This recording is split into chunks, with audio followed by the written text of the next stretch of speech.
So the first thing when installing our trim boards here, first it's selecting our trim boards. With this Hardie board here, they make this pre-engineered trim. It's really nice to use. It's a little bit thicker than a normal 1x. 1x material is 3/4 of an inch. This stuff is an inch thick.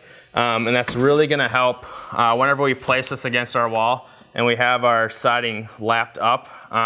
This is gonna give you just a little bit extra thickness to be able to make sure that that siding doesn't come proud of this piece of trim here. So the other good thing about this pre-engineered stuff is it's perfectly straight and it doesn't warp on you. It's just a really good product and nice to use when doing fiber cement siding. So the first thing that we're gonna do is we're gonna figure out where we want our siding to start. So for this building, we decided to run our sheathing to the top of our foundation here, and we have a nice smooth transition from sheathing to foundation. And we're gonna overlap our siding just a little bit onto the foundation. And what we did was we took a measurement from the bottom of our face, or our soffit here, sorry, and figured out how far we want to hang on or hang down onto our foundation. So we took a measurement here. If I can figure out how to work a tape measure. We took a measurement from the bottom of our soffit down past, and we just figured out that 8 feet works out pretty nice. It overlaps onto our foundation about 1.5 inches. And just kind of to reiterate why we're overlapping, we have, if we lift up our paper here, we have our wall sheathing, but behind our wall sheathing is our mud sill, and that sill sits right on top of our foundation here. So we do have sill sealer in there, but we still want to try to cover up that seam a little bit better with some siding or something to cover it. So siding is going to work perfect in this situation. So we'll just start our siding a little bit onto the foundation. So now that we know that we want to come down 8 feet from our soffit, basically what we've done here is transferred that to one of our trim boards here. And what we're gonna do essentially is make a corner post. We have one piece of trim that's full width. This is 1x4, so it's 3.5 inches wide. And then what we did is we took another 1x4 and trimmed it to width here. So what we'll have is we'll have a piece that we took that 1 inch thickness off for this piece, and now we equal 3.5 inches again. So once we screw these together, it'll make a perfect 90-degree angle here that we'll be able to attach to our wall.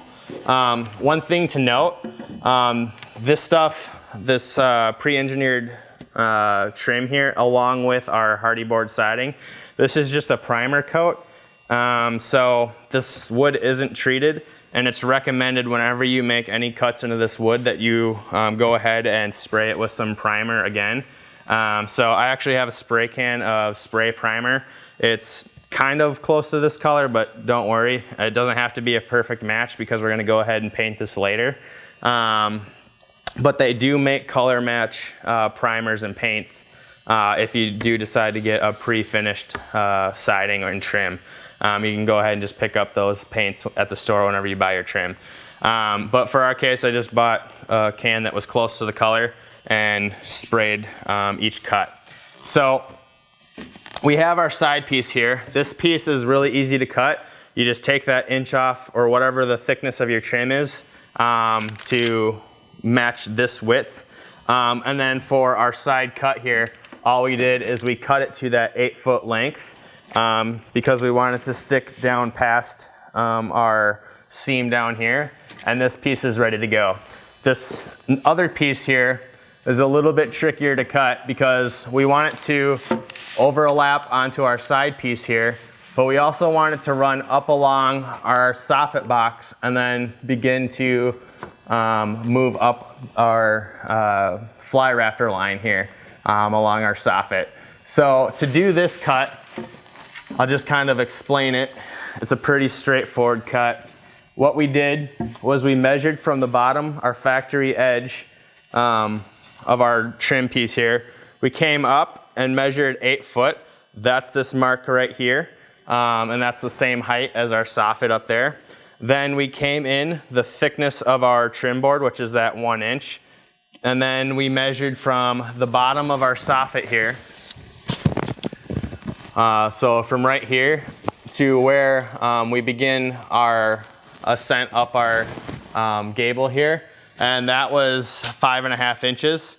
So we measured our 5.5 inches, came up, and then we striked a line that was the same pitch as our roof. Again, our roof is 12-12 pitch, so we know that's a 45-degree angle. And we just went at that 5.5 mark and came up at that same pitch as the roof. So once we cut that out, we can see that it'll fit nice and neat right around this edge here. So what we can do now is we can go ahead and attach these boards together. That'll make it a lot easier for when we actually go to put this trim in place. So I'm gonna go ahead and lay our trim boards down here.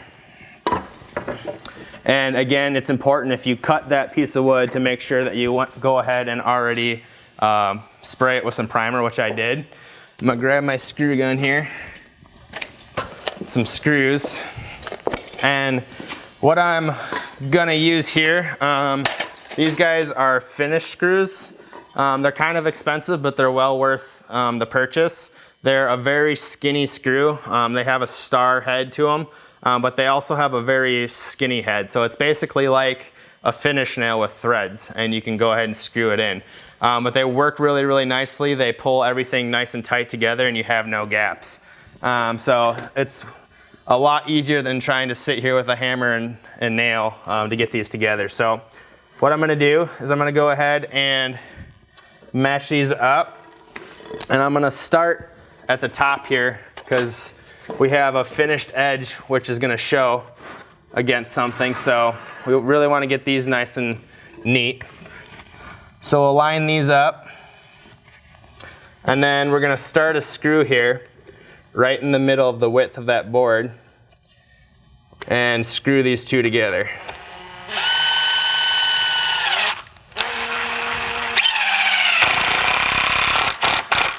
Okay, so we're just gonna go so the head's just under the surface. We'll come down just a little bit more. Make sure this whole edge is nice and flush, and we'll drive another screw.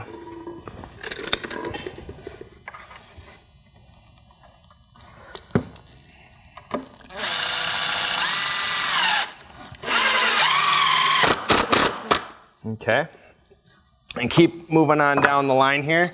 And we're gonna go ahead and screw this corner about every 2 foot or so. That'll be plenty of screws, yeah. So these screws hold nice and tight, so you don't need too many of them.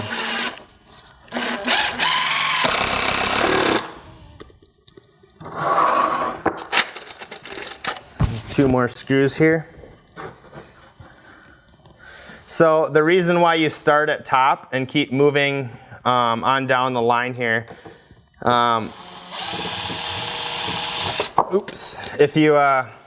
If you started at the top and came down to the bottom, it'd be a little bit harder to try to get that middle nice and flush. If you work on down the line, you can keep moving this back here, back and forth, and you have more leverage, and it's just easier. You're not fighting yourself. So just work from the top on down.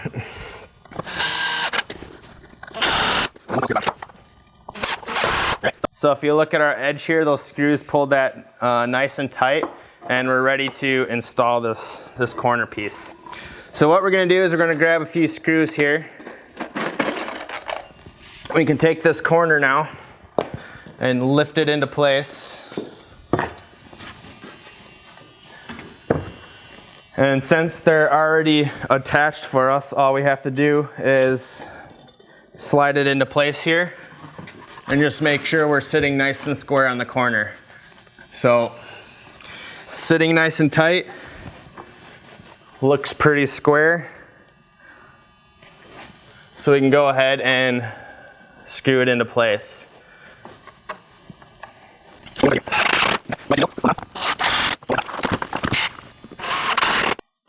All right, so we'll go ahead and do the same on the back side here. We'll get a screw at the top, middle, and bottom, and then we'll be ready to move on to our top trim piece here.